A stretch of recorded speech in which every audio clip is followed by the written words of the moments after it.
Y hoy sí, hoy estamos, lo logramos, costó pero lo logramos, con Camila Vallejo, la diputada del Partido Comunista Chileno, se acercó aquí a esta locura, a esta travesura radial llamada La Pizarra. Bienvenida, compañera, ¿cómo estás? Muy bien, o sea, bueno, dentro de lo que se puede en este contexto, desde lo personal y las nuevas modalidades de trabajo, como también por lo que está pasando a nivel país y a nivel mundial, no es fácil sobrellevar todo esto, y menos desde la posición desde el Parlamento, que uno le gustaría poder hacer más a veces de lo que nos compete y las facultades que tenemos. Pero bueno, aquí, muchas gracias por el contacto, Alfredo, No, y nosotros, saludo a todos los que nos están escuchando. si nos escuchan en Argentina, en AM750, nos escuchan en Ecuador, en Radio Pichincho Universal, y la gente que se engancha siempre en streaming o en podcast a través de La Pizarra, ya sea en España, que nos escuchan mucho, o incluso en Estados Unidos, que nos sorprende. Pero bueno, vamos al lío y siempre, Camila, hemos empezado este tipo de charlas con una frase de Galeano que era lo importante entre lo no importante, que es el fútbol, pero ahora no, ahora vamos a empezar por lo importante, que es la salud. ¿Cómo estás tú? ¿Cómo estás tu familia? ¿Cómo está tu gente? Porque es algo que hoy en día toca preguntar esta cuestión tan simple y tan importante. Sí, mira, nosotros estamos bien de salud, al menos dentro de mi cercano, de mi familia, no hay ningún contagio, todavía, esperemos que no, por COVID-19, pero obviamente yo creo que más allá de la salud física y todo en cuanto a nuestra salud mental, no, y es lo que está pasando a nivel mundial, ¿cierto? Nos preocupa la salud mental de los chilenos y las chilenas en este momento porque es muy estresante la situación que está viviendo, genera mucha ansiedad, estados de angustia obviamente por lo que va a pasar, porque hay incertidumbres, porque a veces las políticas públicas no son las más adecuadas para enfrentar esto, entonces hay cruzado muchas emociones desde el punto de vista de la salud mental, entonces yo creo que hay harto aquí en juego. Ahora, físicamente, nuestros cuerpos están por ahora sanitos y cuidándonos, a pesar de que muchos seguimos trabajando presencialmente, yo en lo personal, porque obviamente como soy parlamentaria, el Congreso además sigue funcionando y y tenemos que estar yendo a Valparaíso, donde está ubicado el Congreso Nacional, a tener sesiones especiales de fiscalización o de trámites legislativos de proyectos que son relevantes sacar con sentido de urgencia para enfrentar de la mejor manera posible esta crisis sanitaria. Trabajando y más trabajando. Y antes, bueno, ahora te voy a preguntar muchas cosas de eso, de qué piensas de todo lo que surge en esta vorágine de la pandemia, sentidos comunes que van y que vienen. Pero sí nos gustaría saber un poco más de esa Camila, no de la Camila conocida de joven, sino de niña pequeña que a mí siempre me interesa. ¿A qué jugaba en el, no sé si se dice en Chile, el recreo, en ese tiempo libre en la escuela? ¿Qué hacía? ¿Era traviesa de esa o estudiosa? Cuéntame un poquito, cuéntale a la gente. De todo, de todo. Yo jugaba mucho en los recreos con mi amiga, mis compañeras. Depende de la edad, obviamente. Entre jugar a las bolitas, como no sé cómo se llama allá en Argentina, las No sé. canicas, Ah, las canicas, sí. las canicas, sí. Con el elástico, ¿cómo se llama este? El tombo, no me acuerdo bien.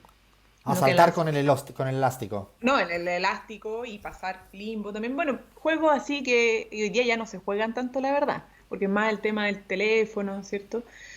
Pero yo aprovechaba mucho los recreos para jugar y recrearme. Obviamente no, en general no, yo para el tema del estudio lo dedicaba principalmente en la clase. Aprovechaba la clase para evitar estar en el recreo estudiando, para evitar estar en la casa estudiando. Igual lo tenía que hacer, obviamente, pero yo aprovechaba al máximo la clase, poner atención, anotar, me servía mucho para la memoria y luego aprovechar al máximo los espacios de los tiempos libres para jugar, conversar, en fin. Era... ¿Qué quería ser de mayor, Camila Vallejo? Yo, es muy gracioso porque yo cuando chica, y todavía me lo recuerdan mis papás, mi hermana, que decía que quería ser campesina. ¿Cómo es eso? Porque esa... Mira que he escuchado cosas curiosísimas de cualquier cosa. Esta no la había escuchado nunca. A ver, explícame. Bueno, ese era mi sueño cuando pequeña. Me gustaba el campo, me quería tener, como que para mí eso era un trabajo como profesional, ¿ya? Bueno, y de hecho para muchos lo es. el trabajo en el campo, pero yo lo materializaba en mi idea como la campesina. Yo quería ser una campesina. Y yo creo que era como esa necesidad del vínculo con la tierra, con la naturaleza, el poder plantar, el poder tener un espacio abierto al aire libre. Y hoy día que lo pienso me hace bastante sentido a propósito de la carrera que elegí al final. Yo elegí estudiar geografía porque, bueno, integraba mucho lo social, los elementos científicos, físicos, ligado a la geografía física, ¿cierto? Los fenómenos naturales, pero también en su relación con el ser humano, la economía, la cultura, etcétera. Pero sobre todas las cosas, porque yo creía, y en parte es así, que ser geógrafo me iba a permitir no estar encerrado en una oficina. Yo quería evitar a toda costa tener que trabajar solo encerrado en una oficina, quería un trabajo que me permitiera salir, estar en terreno, en fin. Entonces yo creo que un poco tiene que ver con eso, había un vínculo, hubo un vínculo finalmente de mi aspiración de pequeña con lo que terminé estudiando. Obviamente no soy campesina ni nada, pero fue una profesión que me iba a permitir obviamente el trabajo ahí con los pies en la tierra. Está bueno, es así que de verdad que no lo había escuchado y mira que le hemos preguntado esto a cualquiera. Naces en el seno de una familia comunista y la pregunta siempre que le hago a la gente que nace en familias muy politizadas, Camila, es si los papás te daban mucho, en España diríamos en el sur, la tabarra, así como muy pesados, de hablar mucho o en cambio al revés, era más de cuidar el ambiente, el hábitat de una niña. Sí, era más al revés, como tú dices.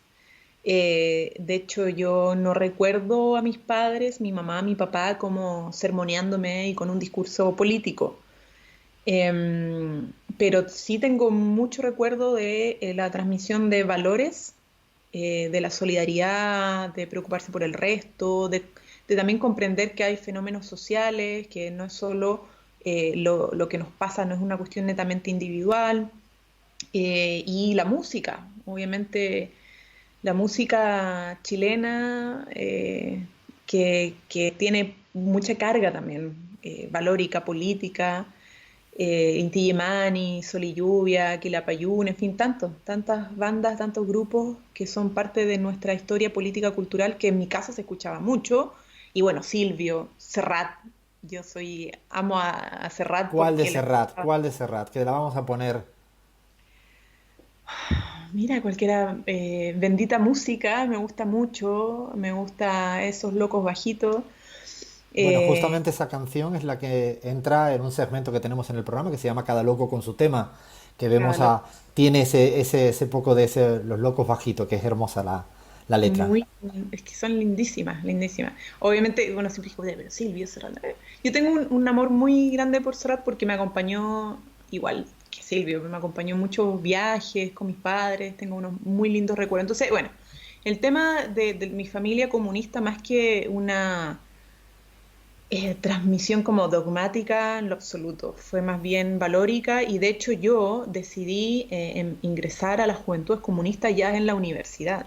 Ah, Antes estuve participando en una biblioteca popular en la Florida, en una población con estudiantes que eran de mi colegio, unos que tenían mucha afinidad con las ideas anarquistas, lectores de Bakunin, en fin, pero yo obviamente no era militante de ningún grupo anarquista, pero participaba en una biblioteca popular que atendía a personas que no tenían acceso a libros ni a lectura y decidí, como muy en lo personal, esperar a mi ingreso en la universidad para poder conocer todas las organizaciones políticas, los partidos y ahí recién definir libremente y con mayor herramienta y conciencia cuál era el partido, la organización, colectivo que encontraba más coherente o que me llamaba más la atención y me motivaba a trabajar y participar más allá de lo que era ir a clase universitaria. esto es nota mía, pero yo siempre pienso cuando uno elige un poco más tarde, al final es mucho más sólido, pero esto podría ser para otro debate. De hecho, fuiste más que conocida como en la lucha estudiantil universitaria en Chile. Muchos y muchas pusimos el foco ahí y te conoce todo el mundo. La pregunta que hago cuando alguien es muy conocido en un momento determinado, Camila, es si al final te supuso mucha carga eso a día de hoy, si todavía la gente o te fastidia que te tengan encasillada o estigmatizada por esa joven que estudiaba en la universidad y que luchaba. ¿Te molesta o al revés? ¿Le saca jugo todavía a eso? Uf, es... Disculpe por la pregunta tan jodida. No, no, no, es una pregunta que me hacen, siempre me es difícil de contestar porque obviamente fue una carga inesperada, eh, muy pesada hasta el día de hoy, que me hizo madurar, aprender muchas cosas, armarme de herramientas que obviamente no tenía y que fui aprendiendo en el camino, porque nadie te enseña a ser dirigente estudiantil, muy pocos también te enseñan de lo que es la política y hacer política. Siempre se cree más que porque uno milita en un partido como que está todo preparado atrás y tienes todos los conocimientos o alguien que te está diciendo, mira, esto es lo que tienes que hacer, esto es lo que tienes que decir y la mayoría de las veces no es así. Entonces, enfrentarse un 2011 a uno de los movimientos estudiantiles, o sea, movimientos sociales más grandes de la historia de nuestro país. Bueno, hoy día ya han sucedido otros mucho más grandes, pero en ese entonces era uno de los más grandes, teniendo 22, 23 años, y además con un nivel de exposición no solamente nacional, sino que a nivel internacional.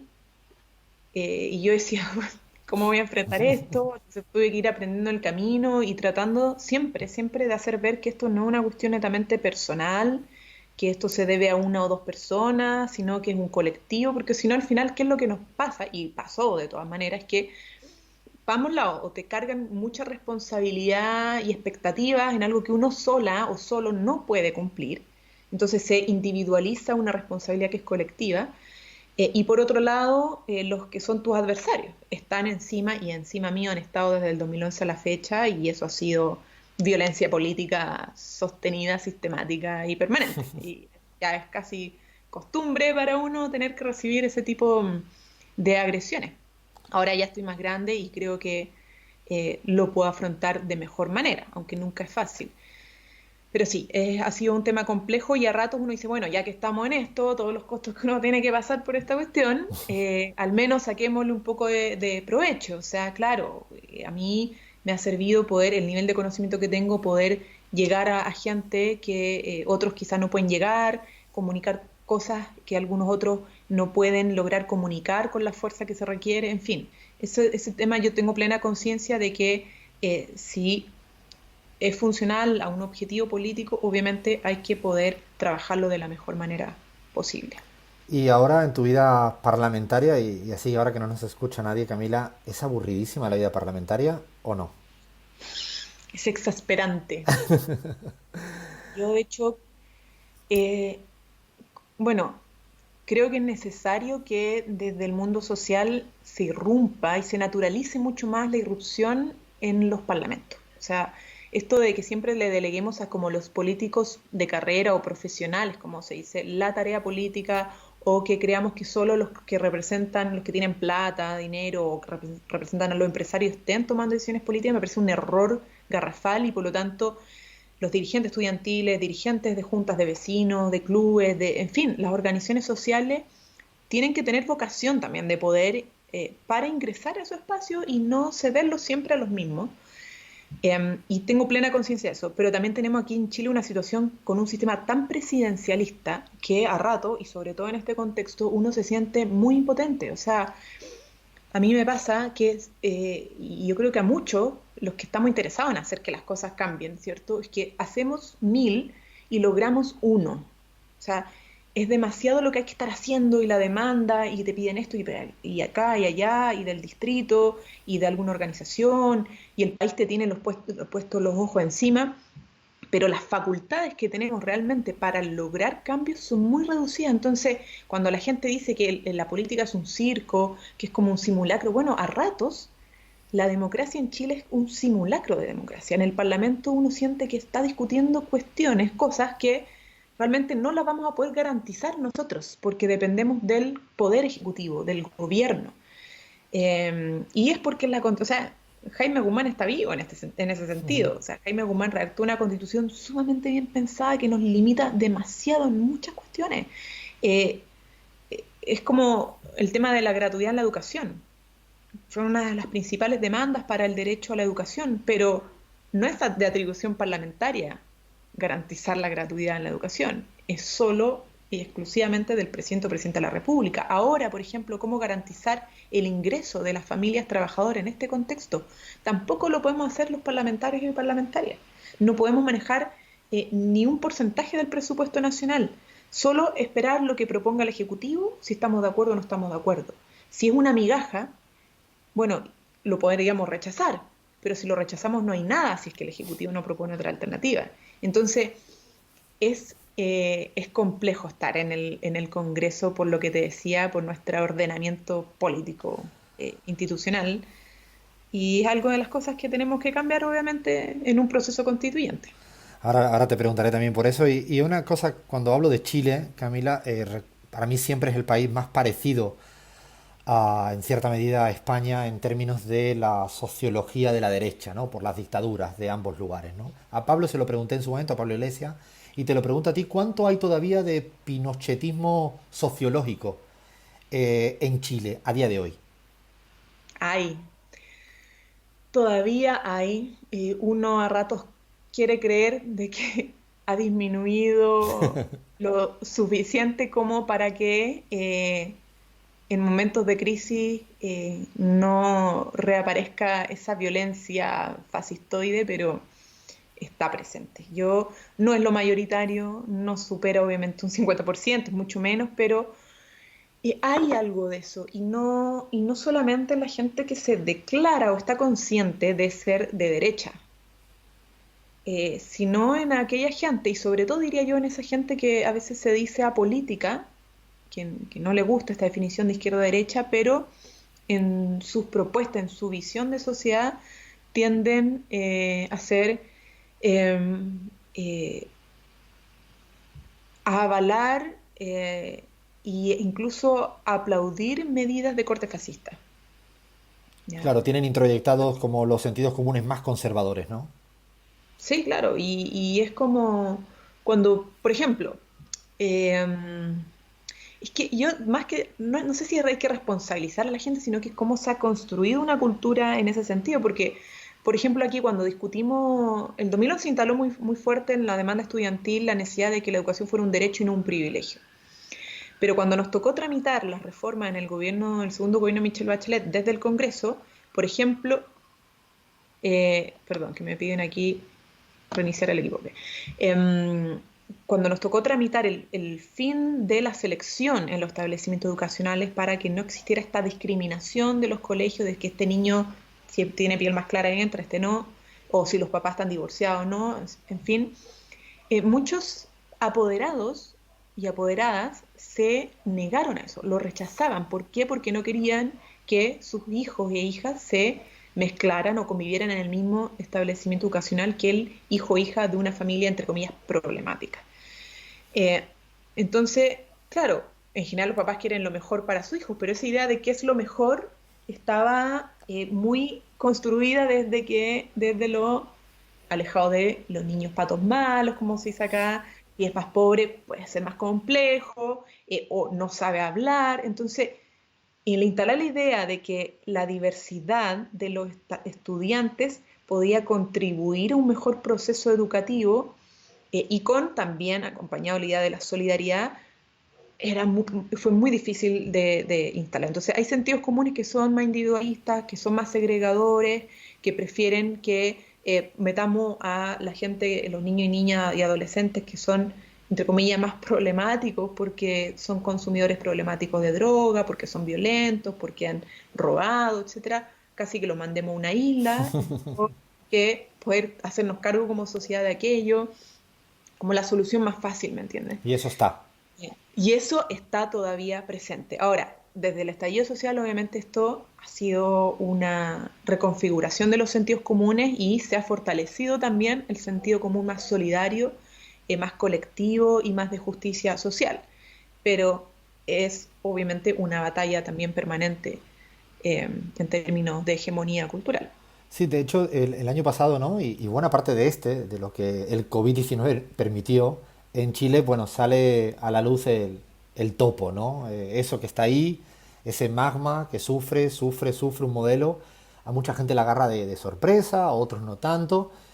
y se abre la posibilidad de la constituyente así, encima de la mesa. La pregunta del millón, que yo creo que todo el mundo quiere saber de Chile, es cuánto en medio de esta pandemia o lo que saldrá de la pandemia se trastoca estas ansias de constituyente o se amaina el temporal, es decir, se amansan las ganas de cambios. ¿Eso cómo lo ves tú? Bueno, nadie tiene una bola de cristal, pero Bueno, yo el tiendo Fondo Monetario Internacional y toda esa gente sí tiene sus bolas, no la dan mucho, pero ellos hacen sus cálculos, los que manejan el Big Data, probablemente ahora están muy felices porque el nivel de uso de Internet es mayor y probablemente tienen más acceso a información clave y estratégica. Yo no tengo ese acceso, pero por lo que logro palpar a nivel social, a través de redes sociales, los comentarios y todo eso, es que evidentemente se viene a reforzar la necesidad de un cambio estructural, ¿cierto? De no repetir las recetas, de ver más allá del modelo neoliberal que se nos ha impuesto como única verdad eh, y como lo único que garantizaría como un sentido de realidad. O sea, cuando uno dice, bueno, sí, me gustaría otra sociedad, pero seamos realistas. Es lo que tenemos, el modelo neoliberal, y conformémonos con esto aunque no nos guste, ¿cierto? Pero eso se ha ido desdibujando con el estallido social y yo creo que en este contexto donde se ha develado que nuestro modelo neoliberal nos dejó, que nos garantiza un pésimo seguro social, o sea, no tenemos un sistema de seguridad social real, nos devela que hay cientos de miles de familias que viven en hacinamiento, hay de otros cientos de miles que viven sin acceso a Internet. Cuando ahora decimos teletrabajemos, hagamos los trámites online, no salgamos de la casa, pues sin embargo hay gente que está obligada a hacerlo porque no tiene acceso a Internet. En fin, la crisis sanitaria ha develado que hay una estructura social, política y sobre todo económica que es profundamente desigual y que nuevamente nos pone aquí enfrente este virus, el COVID, el coronavirus, nos muestra crudamente de que eh, tenemos una tarea pendiente a nivel mundial, que es superar las desigualdades y un sistema capitalista, modelos neoliberales que están pensados más bien en la rentabilidad y en la maximización de utilidades de unos pocos más que en una adecuada distribución de la producción de riqueza, de la generación de riqueza y obviamente de la distribución de la riqueza misma. Entonces, yo creo que después de esto, muchos están esperando salir a la calle, no lo hacen porque quieren cuidarse, obviamente, de su salud, pero hay malestar con las políticas de gobierno y hay necesidad de que cuanto antes se hagan cambios estructurales porque enfrentar otra crisis como esta, ya no sea por un virus, sino que sea por una crisis de otra índole, va a seguir cargando en los más vulnerables, en la gente más pobre, en las mujeres, los niños, niñas, que a lo mejor no mueren por coronavirus, los niños y niñas, pero se están viendo muy afectados, y los adultos mayores, el costo de las crisis. Entonces, ¿cómo hacer para que las crisis no las sigan pagando los trabajadores y trabajadoras, sus familias y los más vulnerables? Bueno, entonces hay que hacer un cambio de modelo, hay que dar un vuelco de tuerca en ese sentido. Y yo creo y espero que esa reflexión eh, se vaya reforzando en este camino y después de superar la crisis podamos ya ir concretando cambios reales. y en esta disputa, Camila, ¿tienes cierto miedo a que exista un rebrote del nacionalismo o el autoritarismo como algún rasgo ganador de los proyectos políticos frente a la pandemia o no crees que sea el resultado vencedor?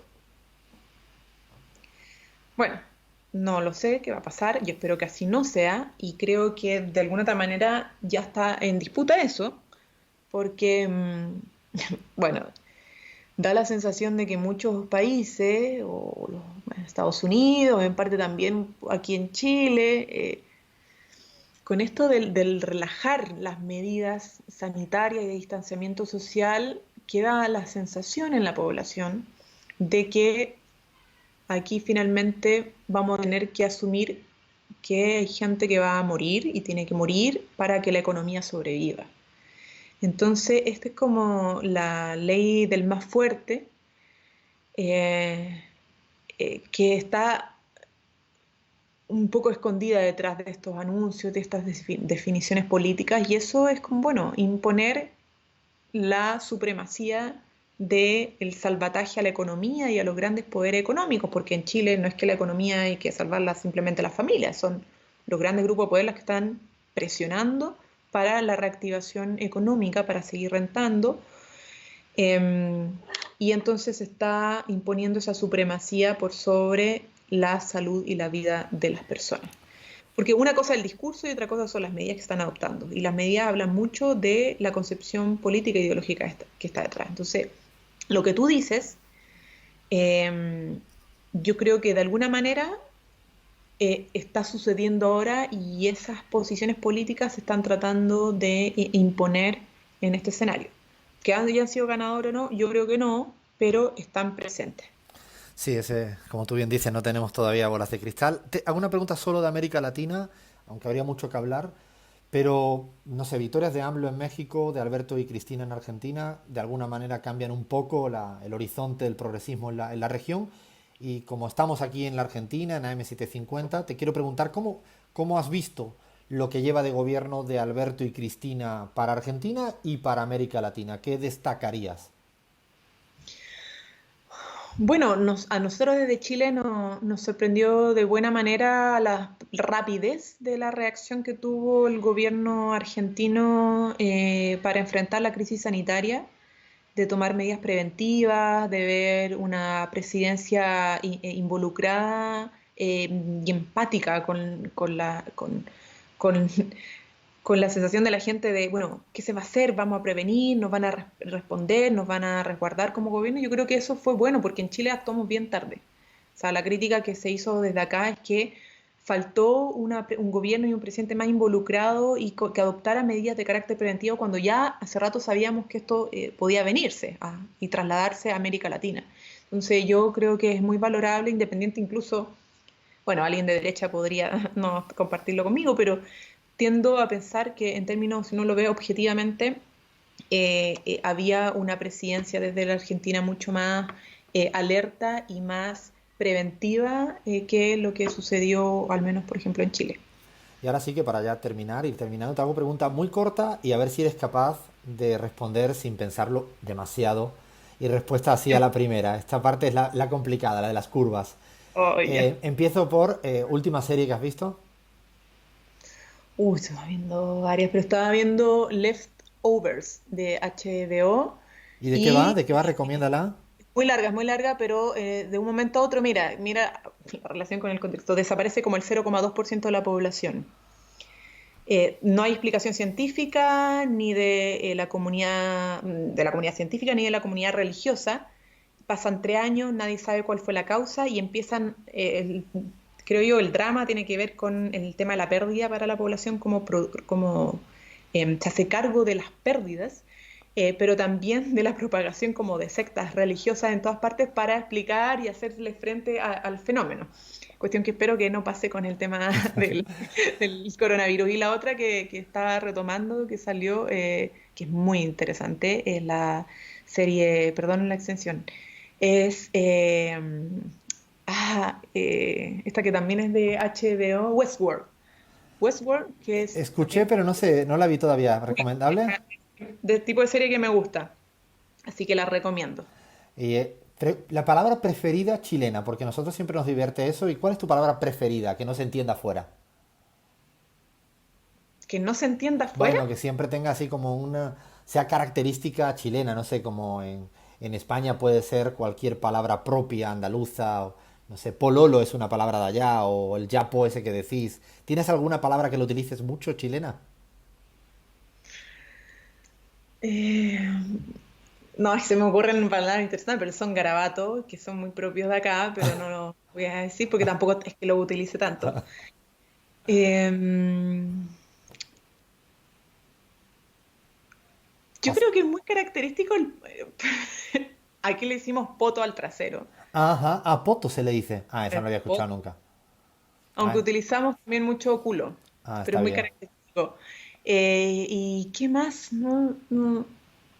Un día te hacemos otras Esta preguntas de estas. expresión que me gusta, que es un insulto, pero lo encuentro que aquí en Chile se utiliza. no es para reproducirla. Tonto weón. Si Bueno, tú quieres estar así, no, weón, el, puede hue- ser una redundancia, pero el complementar weón con tonto es para dejarte no. eso del huevón chileno sí que es como para... Esa sí se caracteriza mucho. Te pregunto, ¿eres de bailar? ¿Qué bailas? Baile, me gusta mucho bailar, ¿Y muchísimo. algo, Bailo algo de en todo, especial? pero disfruto mucho, mucho la salsa. Es de los bailes que más disfruto, que me hacen bien para el cuerpo y para mi espíritu. ¿Hay alguien que te llame por alguno de tus otros dos nombres, Antonia o Amaranta? Mi madre nada más. ¿Un país en el que vivirías un tiempito afuera de Chile? Tengo dos países, Cuba y Uruguay. Es- Feliz. Está bueno. ¿Cuál es tu personaje favorito histórico, fuera así, afuera de Chile? Pero real, Puede ser contemporáneo si quieres. pero real, no Sí, sí, de... sí, real, real. Eh, tengo varias. Alexandra Kollontai, de la historia, Simón de Beauvoir, al Pepe Mujica, también admiro mucho. Bueno, Galeano, que lo mencionaste al principio. Eh, tengo varias, no tengo uno preferido o una preferida, pero admiro a grandes personajes de la historia a nivel mundial. Sobre todo la gente ligada a, bueno, progresismo, marxismo, feministas, que hoy día las feministas hay que visibilizarlas más también, porque siempre hemos visto las figuras masculinas. Tal Por cual. Y eso te ahora mencioné sí, a la Alexandra. te pregunto una palabra si te digo Javiera Vallejo. Mi hermana querida del alma. Bolsonaro. Un monstruo. Ana Tijoux. Una gran artista, potente mujer, la admiro muchísimo. De pronto poco, no sé si tiene harto reconocimiento a nivel mundial, pero yo creo que se merece mucho más. Ha sabido llevar muy bien la cultura y la música popular con un mensaje también político potente. Nosotros la queremos mucho. A Michelle Bachelet.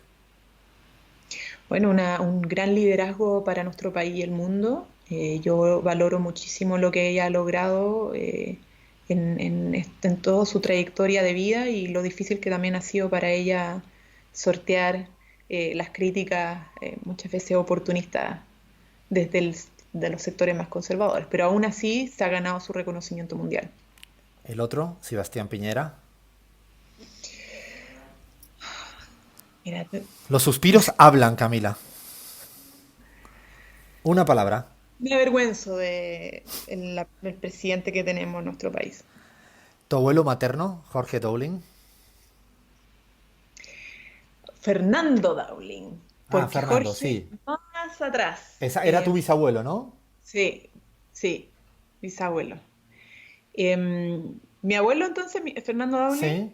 bueno, lo conocí grande porque él, separado de mi abuela materna, se fue a Bolivia, ya adulto mayor, incluso estaba trabajando en una petrolera y lo conocí yo estaba en enseñanza media en el colegio, creo, y Em, luego falleció, de hecho, tanto mis abuelos murieron por distintas enfermedades, em, pero siempre me llamó la atención su figura por lo que me contaba mi mamá de su vida de trabajador, muy sacrificado, así que interesante fue poder conocerlo también físicamente, aunque sea de grande. Salvador Allende. Salvador Allende me sigue erizando la piel cuando escucho sus discursos, cuando leo sobre el proyecto de la Unidad Popular, de su gobierno, cuando eh, eh, imagino todo lo que fue ese proceso de construcción popular y social que él lideró, así que sigue erizándome la piel. El Papa Francisco. Bueno, un personaje interesante. Yo hemos tenido algunos problemas a propósito de su presencia acá en Chile en medio eh, de estos casos que se fueron conociendo de abuso a menores por parte de la Iglesia. tuvimos varias frases desafortunadas, pero de todas maneras creo que es un liderazgo que ha remecido a la Iglesia Católica para bien. ¿Y tu hija Adela? Bueno, que es la razón de los más profundos amores que he sentido en mi vida. También miedos, porque cuando tiene hija o hijos, tiene miedos que antes no conocía, pero es la que ha reforzado también muchas de mis convicciones por una sociedad mejor. Cuando la veo a ella, imagino a miles de niños y niñas y eso me da mucha más fuerza para seguir en la construcción de un presente y un futuro mejor. Y si no te lo pregunto, me matan todos los oyentes. ¿Camila presidenta, sí o no? No, no, No, no lo tienes en tu horizonte. no tengo mi horizonte. En todo caso, nosotros estamos ahí, hemos dicho que posiblemente tengamos una candidatura a la presidencia desde las filas del Partido Comunista. Bueno, pues ahora sí, hasta aquí llegamos. Espero que no te hayas aburrido mucho. Si has bajado un poquito la guardia está bien. Y gracias por estar de verdad con nosotros en La Pizarra. Ha sido un lujo esta charla. Muchas gracias, Alfredo, muchas gracias a todos por escucharnos y saludos a la Argentina, a todos los argentinos, Argentina, a todos los que la están pasando mal. Yo sé que hay muchos que están complicadísimos con el tema laboral, con su salud, con el hacinamiento, con la violencia intrafamiliar, las mujeres, los niños y niñas también.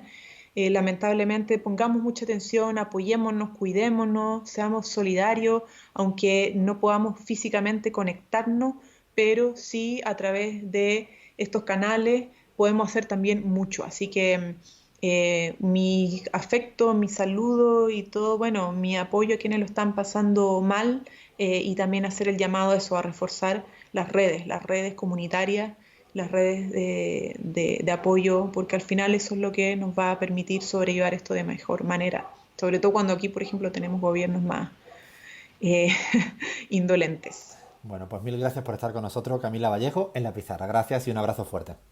Muchas gracias. Gracias.